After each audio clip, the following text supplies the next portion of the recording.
Hello, everyone. Dave Robinson here. Just wanted to make a video this evening to announce to everyone that I have not stopped my campaign. Of course, you guys know that I ran for Congressional District 2 here in South Carolina up to November the 5th. November 5th that just passed here on 2024. This came tonight to let you know this is a continuation of my campaign. I will be running for 2026. For those who have been asking, I have gotten a lot of emails, a lot of people reaching out to me to see if I'm running for the next election. And I am tonight to let everyone know that exactly what's going on. We're definitely going to keep this campaign going.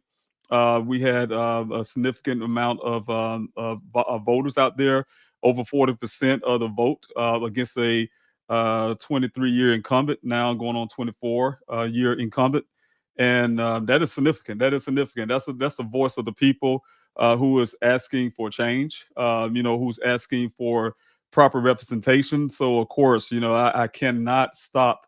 At this point when we have so much at stake when it comes to the things that I've talked about the most: infrastructure, education. Things that we value, like investing in our middle class and our working class, and make sure we have entrepreneurs that is building up in our rural areas as well as our marginalized communities to help build up their communities as well. So again, the proper investments in places that matters is very important to not only myself as a constituent of South Carolina, but to many more in the state. In order for us to go forward, we have to be ready for those new changes that's happening in our state, that's happening in our country as well. We definitely need representation that is not exclusive to a party or to a president. A president don't live in the state, don't know what we go through here in the state, don't live like we live in the state.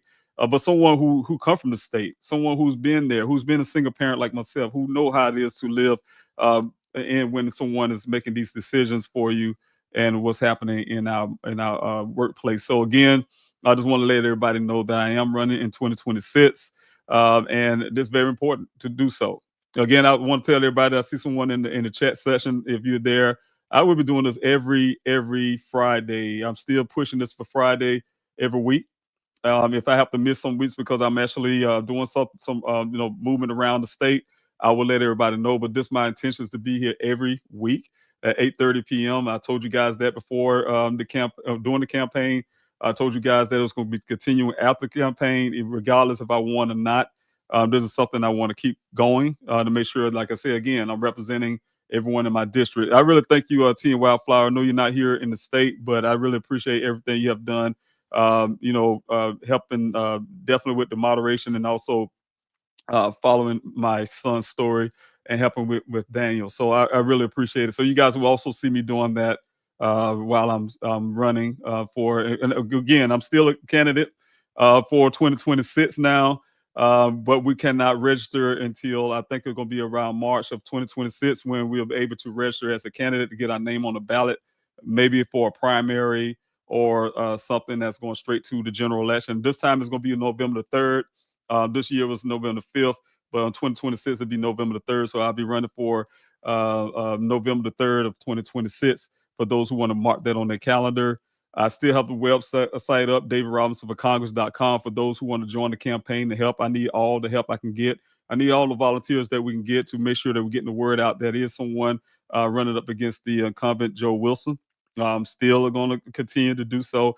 But I want to point out some things real quick, and I put this up before. This is what campaign don't supposed to look like. And I'm not just, when I'm saying this, I'm putting up Joe Wilson's headquarters. This is during the campaign. It's very offensive to me for a person who's from the state, born and raised from the state. I have not met Joe Wilson ever, to even doing the campaign trail. Never met him in our communities. No one in our community know who Joe Wilson is, except for those when we heard of him when he called President Obama a liar, the first black president. He did it during the State of the Union address. It was very disrespectful to the office of the presidency, embarrassed our state. I used to hear that from all across the country. And I still didn't know who Joe Wilson is until I ran up against him and know, yeah, I understand the reason why he don't come to our communities. He don't come into the NAACP forums that would be able to give him an opportunity to know what's happening in districts like in areas like my areas I grew up in our district. And I really believe that our district is only strong as the weakest link. If any of our districts falling behind, anyone in our district, our rural areas, our marginalized communities, working communities, farm communities, anybody falling behind, then our whole entire district is falling behind. And Joe Wilson has been in there for 23 years and doing the same thing. We repeating the same thing over and over again. It's a tragedy.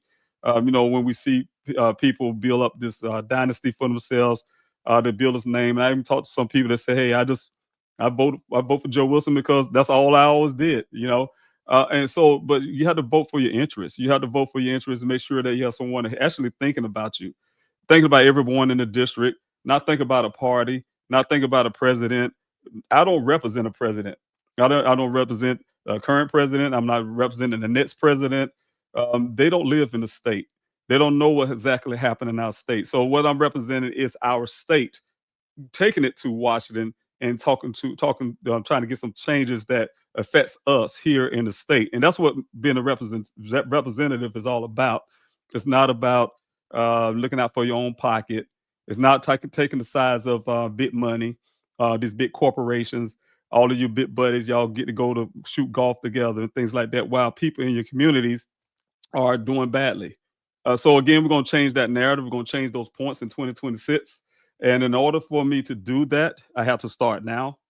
You're not going to do something overnight. You're not going to be the 23-year incumbent just overnight. It's something that you have to work on. I even heard from one of the congressmen here, Clyburn. He said he had to run 3 times before he won.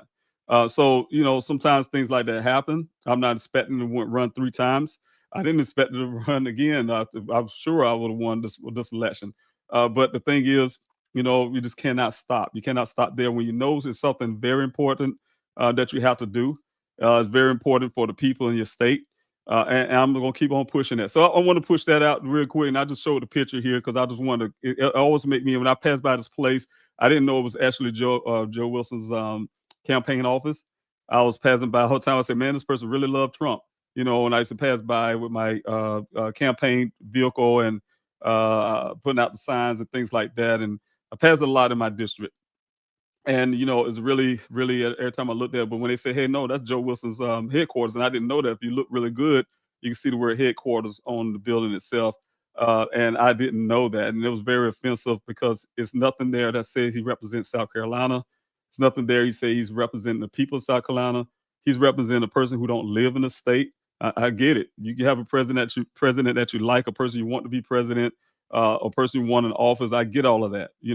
But when you're representing the people of South Carolina, you have never seen any. I wasn't representing Kamala Harris when she was running for president. I wasn't representing Joe Biden, President Joe Biden. When I'm on the campaign trail, nobody's seen any of those things hanging on my vehicle or hanging on my location of my office or anything on my literature or anything. I'm representing the people of South Carolina, trying to get the seat to make sure we're doing the right things. Also, for those like T and Wildflower that I just spoke of, no, I was fighting for the missing Americans here.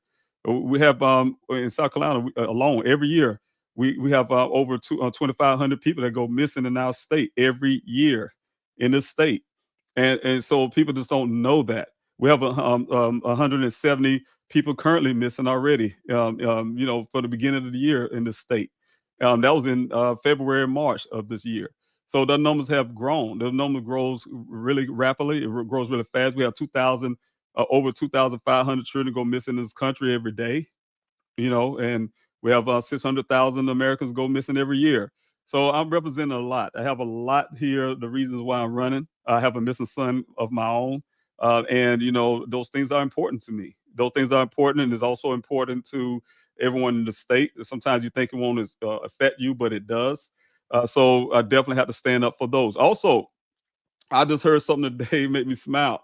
I was listening to the local news here in South Carolina, and they had a couple of people like McMaster and some governor talking about burying these power lines. I smiled because that was part of my campaign. I was out there talking about why these power lines are not buried. You can see right here in this picture right here by Joe Wilson's campaign office.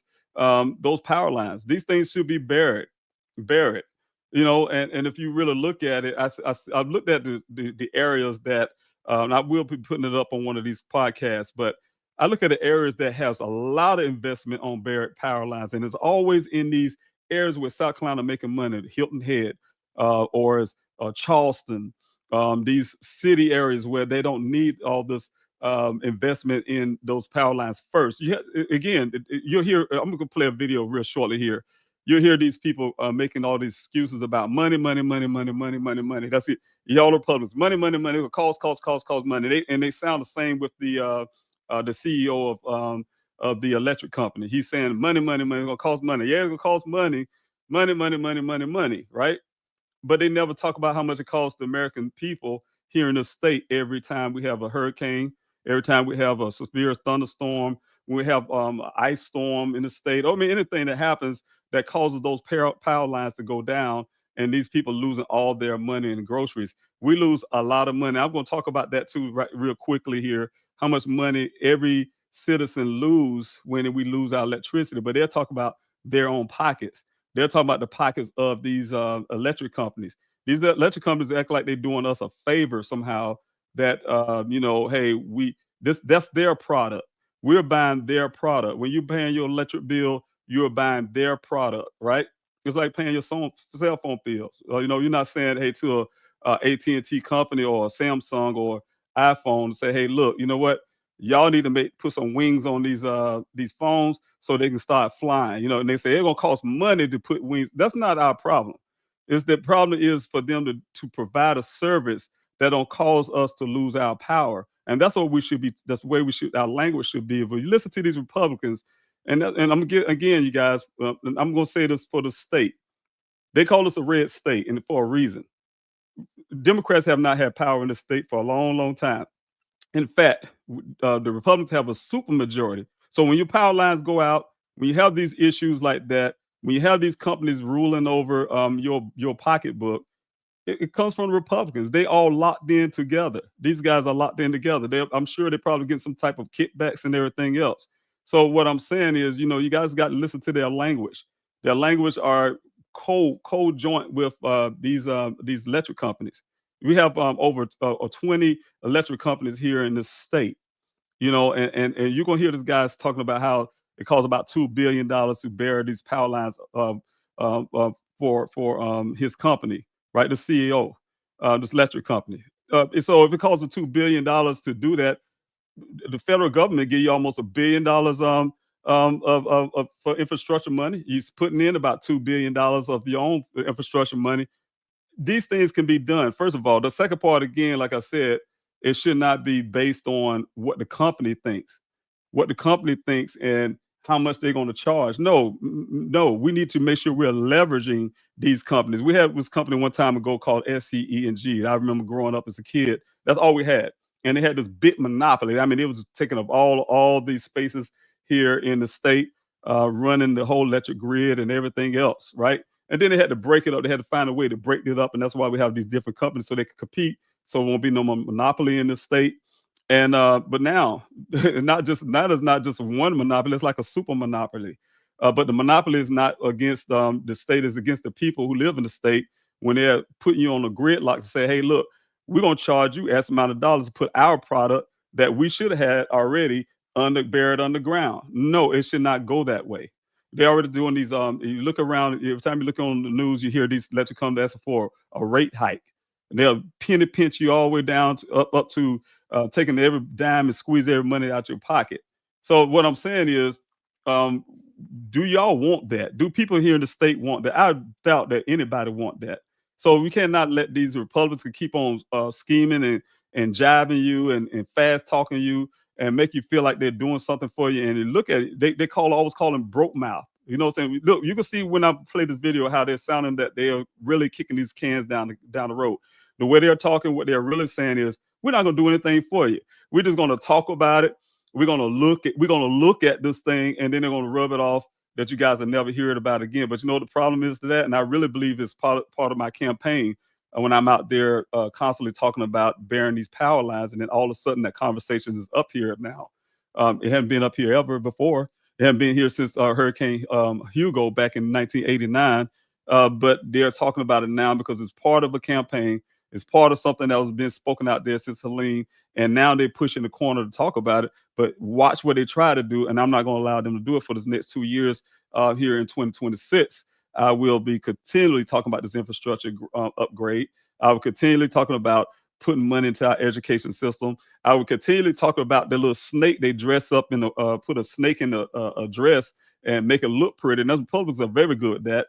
Oh, we are helping this marginalized communities. We're helping this rural area by putting these investments in these companies to come in and build their business in these communities. No, these companies are coming in to build in this community and push the citizens out of there, making them pay money that they can't afford, made them pay for these townhouses and stuff. They want to build these nice infrastructure stuff with no without having some type of investments in job creation. The people, the local folks having those jobs while they're building these things, and also making the house affordable, have these affordable homes. So I'll be talking about all these kind of things along the campaign trail for these 2 years. It's gonna be a long one for these 2 years, but it's necessary. I'll be going to these communities to talk to people about these certain issues. I will get everybody riled up against these Republicans in the state and let them know, hey, look, it's time for a change. It's time for you to do the right thing. For me to keep on talking, I'll keep on talking. So I'm going to play this video because I want to play it, and then I'll talk about it as I go. Days or even longer to get the lights back on after Hurricane Helene. Power lines and poles snapped around much of the state, plus larger infrastructure damage left more than 1 million South Carolina homes and businesses in the dark. State House reporter Mary Green explains if those widespread outages might spark a push to bury more power lines here in South Carolina. And I want to say real quick again, that push come from my constant talk out there about the infrastructure, my constant talk about them burying these power lines. And I'm sure when I talked to J.R. Berry and Channel 19, for those who were here, that conversation went up there. That conversation went out there like, yeah, that's true. Mr. Robinson is right. Why are these lines are not buried after Hurricane Hugo for all these years, over 35 years, and we still have power lines over ground? It should have been a long time ago. Telephone poles, the whole line above ground came from back in the days of the cowboy days when they had those little things they used to tap on. I can't think of the name of it. And they just send a message from one city to another. Those are outdated infrastructure. It's outdated as something that's not in the future. It's not in the 21st this century. It's not even for 2024. You guys. So again, I sorry for cutting that off, but I wanted to throw that in there so everybody can see what I'm talking about.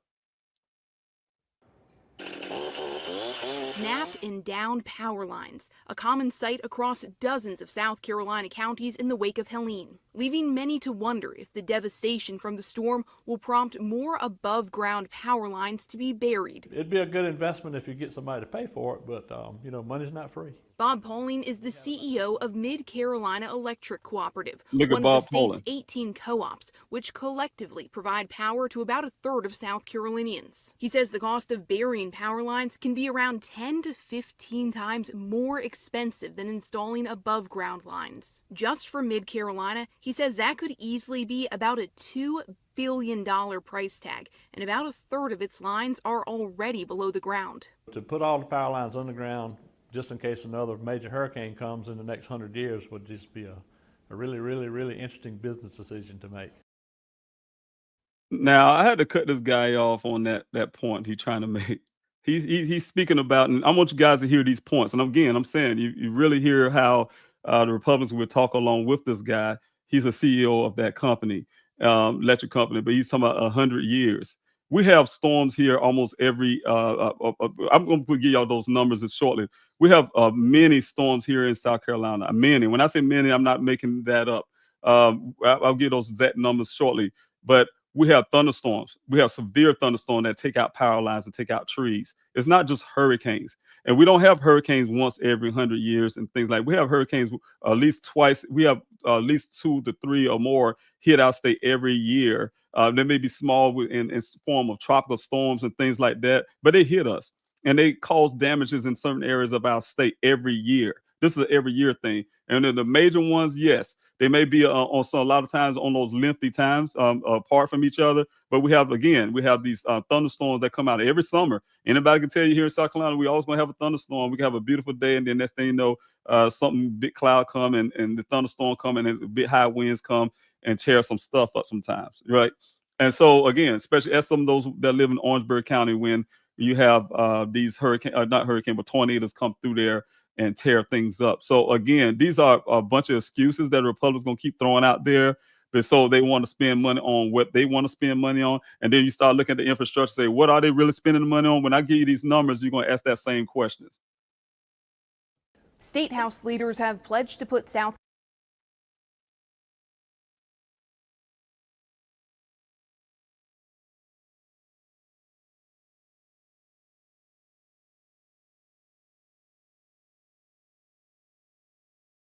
Okay, I think Carolina's recovery after Helene at the top of their priorities when lawmakers gavel back in here in January. But based on early conversations, their focus is not on what the state's role in burying power lines might be. Obviously. okay, I'm gonna have to stop right here again. You hear what she's saying? Their priority is not even there. They're not even caring about these power lines issues. They hear that came up on them when they're about to go on their little happy recess and go home and eat their turkey and go for holidays and stuff. And that's less on my mind. The people in the rural communities, that's ain't even on my mind. The people in the marginalized community, that's not even on my mind. We're just gonna talk this thing away. Yeah, it's not on our top priority. Why is it not a priority? You know, and so we're gonna talk about those again. Again, you guys, I hate to keep breaking this up, and it's probably good I break it up because I want to violate no type of policy when it comes to playing this video. But I tell you what, we're gonna talk about those priorities that the Republicans don't think that should be. It should be a priority. We will come back and look at issues, how we can mitigate some of these disasters. And so, but one thing that we know about burying power lines is it's very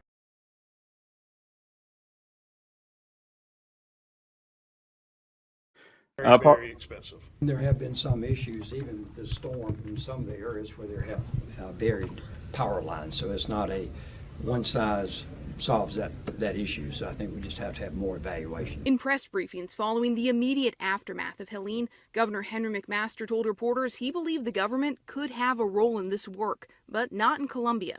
That would be a good federal project, but they're expensive. Hey, once again, McMaster, the governor of the state, hasn't gonna kick the ball down. Now you're gonna point it at the federal government. It's the federal government responsibility. I heard the same guy doing Helene came up there in the same manner he's standing there now and blamed this whole issue of the power lines on the storm itself. You know, and so you listen to this part. I'm going to show you really quick again. When I finish this, we'll show you what Joe Wilson would say about this as well. But you guys, it's really cynical. If you really guys look at these guys, you just laugh at the way they actually kicking the ball, and the reason why we have so many issues here in the state. We wouldn't have some of the problems we have now if we had more in certain places, and of course that would save us a lot of these expenses. But there are a lot of discussions. Every time we have something like this, we learn things that we can do a little bit better. Obviously, the utilities, those costs are passed on to the ratepayers. So I would agree with the governor. This would be a great federal issue for them to engage in.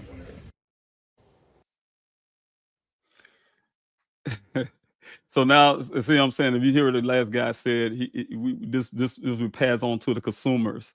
You know, hey, we get this thing done. It's not going to come from the funding, the federal funding. It's not going to come from the dollars that should be allocated towards this. It's going to come from the rate hike. We're going to allow these utility companies to put on the customers itself for something they should be doing, a service they should be providing. You know, if you guys are actually a provider for services, that is your product. Your product is those telephone lines. Your telephone lines is the problem. And those problems need to be fixed. So it's on the onus is on those companies to bear if I want to put a DAM word in here, bear their power lines. It's not on the onus is not on to the consumers to bury it for them. You know, and it's not on the onus for them to be able to get a rate hike to make us pay for it. You know, again, we're already paying our tax dollars for infrastructure. We are already paying. So these dollars need to be used the correct way. And again, these are kind of things I will be talking about on this campaign trail leading up to 2026 and continuations of it. But I want to stop real quick, and I'm gonna put Joe Wilson real quick here. And he even agreed with me. And I said, hey, look, hey, it's a problem. It's very concerning. I'm very disappointed. He says, and the crazy part about it, this Republican, he's also speaking about this as in it's the federal government's fault. The federal government didn't do the right thing. He is the federal government. You know, you are when you're representing this district and you're there in Congress in the federal government, you are bringing the federal government money to the state, so it is on you. Again, kicking the ball down the road, throwing those little things out to the consumers, to the constituents, like it's somebody else's fault, and say, "Yeah, the government is doing." No, you are the government. Let's get this thing going. Let's get this federal dollars being put some stipulations on that money to make sure that this state master and the rest of them are utilizing that money properly. You know, again, it should not just be an open thing. And like also what Joe Wilson is suggesting for these companies coming these rural areas to build and do it. Yeah, we don't want no federal oversight. So they can do what the hell they want to. Excuse my expression, but doing what they want to do in the state and push these people out of their homes and make the homeless population grow and things like that. And we wonder why these things are happening in our state as well as some of those other states out there, those bigger states. So again, we have to be smart about how we're utilizing that money. Money is here. Money is offered. We had, for instance, again, Joe Wilson. He did everything he can to kill Affordable Care Act. That affects everybody in our state. Many people, whether they want to admit to it or not, are benefiting from the Affordable Care Act. And the ones who are in the marginalized in the rural areas are needing it the most. And the first thing he did is make sure that he tried to tear it down. The Republicans here are also stopping the expansion of the Medicaid expansion to make sure that people are getting the full benefits of the Affordable Care. We don't get that here in South Carolina. It's not the Democrats that's doing it too. So we say, man, I'm still paying this money for this Affordable Care. Talk to the Republicans about it. They're purposely sabotaging those benefits from you guys not to get those, so you can complain about the Affordable Care Act, so that big man up there that they get ready to put in office now can have some talking point to say, yeah, that's why we need to get rid of the Affordable Care Act because it's not good. No, they're making sure it don't feel good to you guys. And so we got to stop playing these games. But here you go. I'm going to let Joe Wilson tell you how bad it is and how much is a problem from when you're not preparing. When you're not preparing. Here it is in 1985, we had 89, excuse me. 1989 when we had Hurricane Hugo. And if you're not properly preparing by properly investing in these infrastructure upgrades, burying these power lines since Hurricane Hugo, if you started learning your lesson, if you would learn your lesson then, you would have started burying them then, and we'd be talking about in 2024 about, it costs this kind of money, and those things would have already been done. But here you go. I'm very disappointed because indeed you prepare for the worst. And this was worse than worse, except that there should have been better preparation, and particularly there should have been an understanding that there would be extraordinary damage by flooding from Aiken up to western North Carolina. I am David Robinson, and I approve this message. And I really do. I approve that. I approve that message because if you do proper investments in our infrastructure, we will not have these issues. Again, I'm going to talk about the cost of that. You guys, the cost of doing what's right in our state. Hurricane Hugo came in 1989. And if you was to look at from 1989 to the point that we're at right now in 2024 when Hurricane Helene hit, it would have cost about $571.43 million per year investment in our infrastructure. And in particular, just burying our power lines, right? And I'm telling you something, you guys, that they would have been done right then all the way up to now. All the power lines in the state would have been buried, right? We spend more than that. We spend more than $571 million per year on infrastructure, and I will give you those numbers really shortly. The cost of South Carolina's per year when we lose our groceries every year now, you guys, combined, we lose over 150 million per year of lost groceries. But you don't hear the Republicans crying broke mouth and crying about that, right? They're not crying about your pockets. They're crying about their own pockets, their kickbacks or whatever the case going on. How they can help save a company money, how they can give a company a more tax rates hikes or whatever to take out of your pocket to pay for something they should be doing. So those type things. The cost of doing what's right again. Hurricane season is between June the 1st and November the 30th every year. We have category 5s or higher that hit South Carolina every 3 to 5 years. And that is a fact. That's what happens every 3 to 5 years. We have a Cat 5 or higher that can hit the state. The smaller hurricanes that we have is at least 1 to 2 per year, right? So we always gonna have these power line issues. So when this guy's gonna sit there and trick you guys and talk about 100 years, yeah, we do something for 100 years. We are preparing for something that's gonna happen every 100 years. So you're gonna wait till 100 years and for it to happen to someone again, and we start losing lives and people losing their groceries and everything else. You're not gonna do anything because it's not worth one person's life or worth somebody's groceries that they're paying for or whatever the case may be. That's a really throw off. Like I say again, kicking the can down the road and punting the ball, and that's what they're very good at.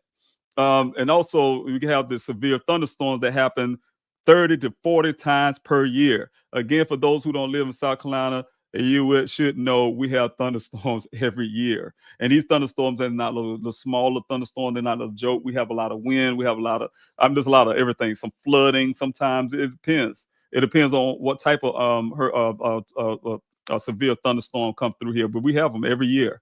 We have them every year, and that's always expected, especially in our summer months. It's just a part of being here in South Carolina. Again, tropical storms. We get those 2 to 3 times per year. Again, knocking down our power lines and our infrastructure, tearing things up. So what this guy is talking about when he's talking about 100 years, he's talking about playing games with the safety and the infrastructure that we should be having. So again, whatever money they're trying to save and whatever, not using that, because I could look around and guys, we talk about all the time here in the state. Where's the money going? Now they're talking about penny tax, this, that, blah, blah, blah. Money, but then we're not seeing the returns on those monies. We hear them complaining and crying about how much something going to cost when it comes to saving lives, when it comes to saving people's money, our own investments in our state. Oh, it's the federal government's job. It's something they should be looking at, not us, that kind of stuff, man. These are Republicans, again, you guys, I'm telling you, again, and I'm not saying that they're trying to divide or anything. It's the facts. You look it up, you guys. You can Google it. Who has the supermajority in our state legislature here in South Carolina? Republicans. We do not have enough Democrats to make a difference. If only time things happen with Democrats, we're working really hard out there. Our local guys out there is when they're making these relationships with Republicans, and then they somehow pass. But we don't have the power to pass anything without any Republicans saying, "Hey, look, we'll do it." Right. So anything that happens in a bad, dramatic way, look at who's been doing it for many years. When it's the so-called red state, it's not a red state, but we'll talk about this some other time in this campaign, because we do have the numbers to make sure that we have a balance in our state house, a balance in, and when I say the checks and balances here in the state, it shouldn't be one-sided. But South Carolina receives federal funding through the bipartisan infrastructure law, the bill. And the highway and bridges receive $990 million per year.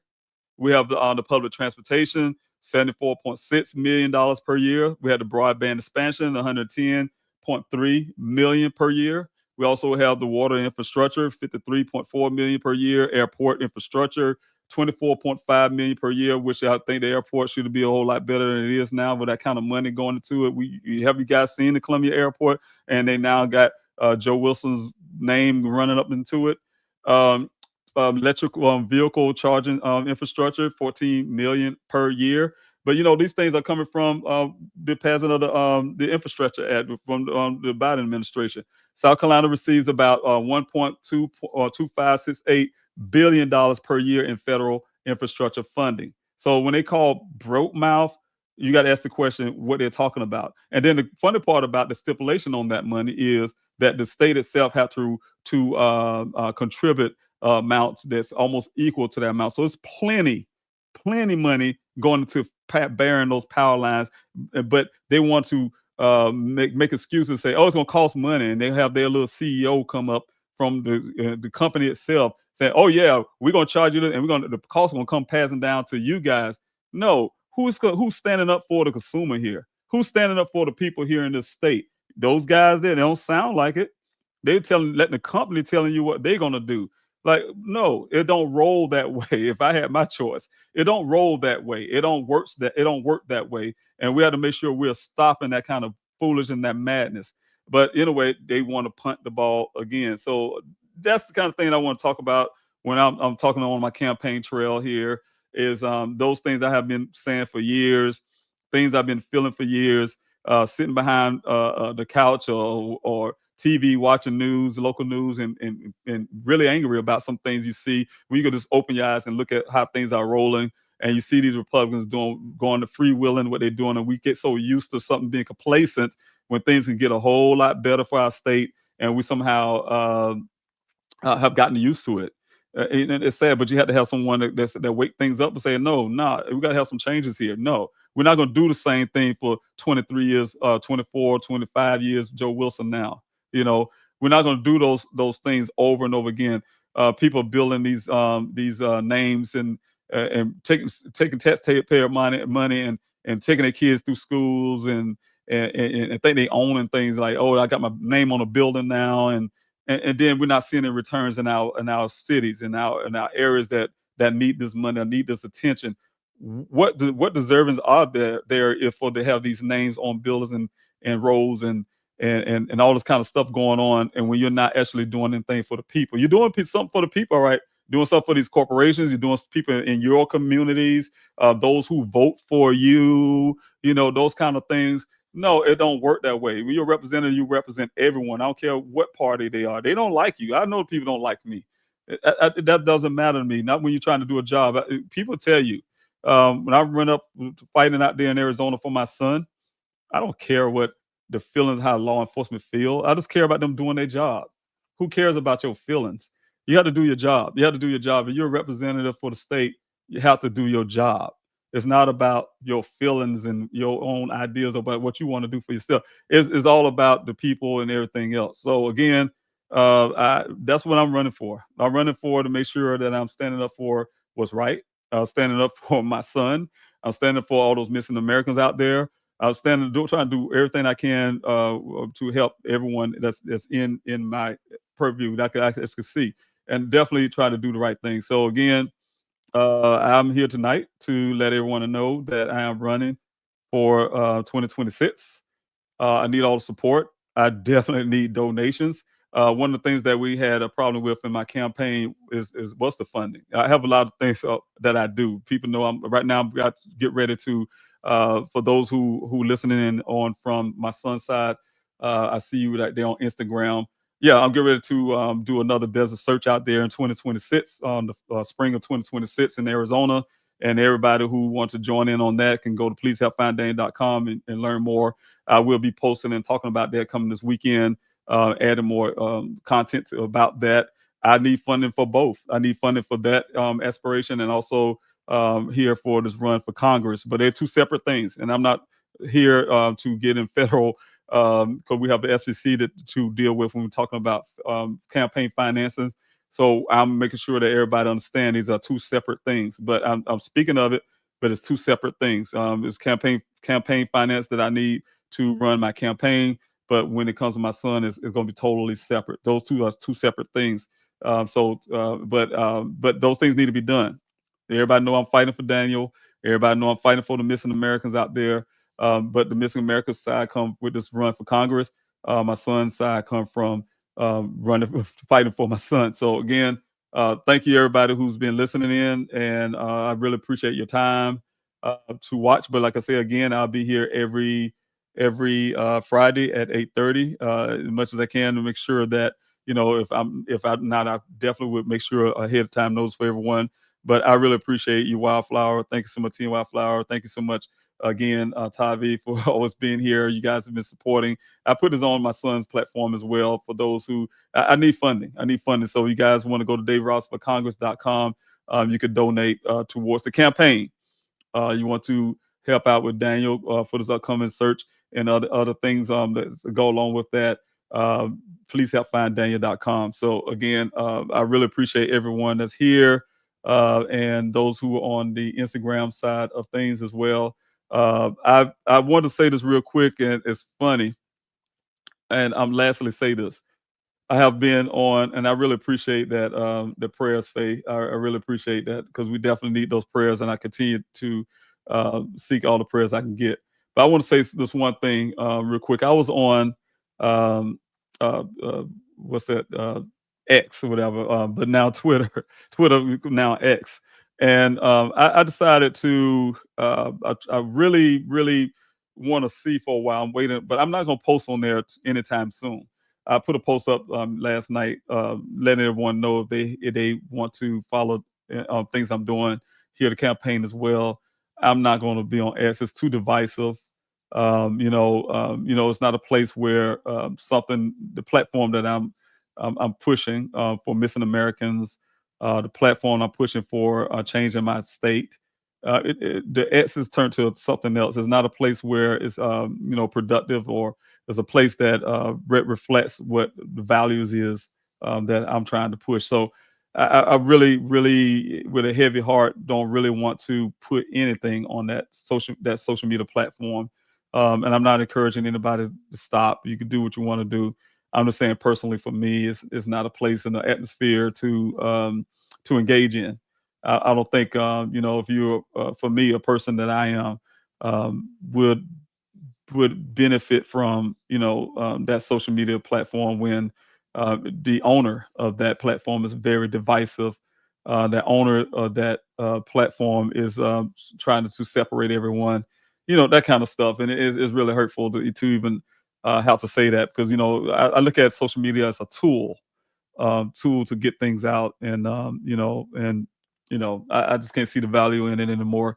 But just let everybody know, if you don't see any posts and you see all the posts coming on Instagram, Meta, all that stuff, TikTok or something, that's the reason why you don't see anything start slowing down or stop at all on Twitter. That's the reason why. So again, the live is not on right now tonight on Twitter because I decided not to. But thank you so much, everybody, for joining in. Take care of yourself. And again, I will be back here on 8:30 on Friday. So again, if you want to join the campaign, DavidRobinsonForCongress.com. I would love to have you on board. I need all the support I can to get the word out. Thank you so much. Talk to you next time.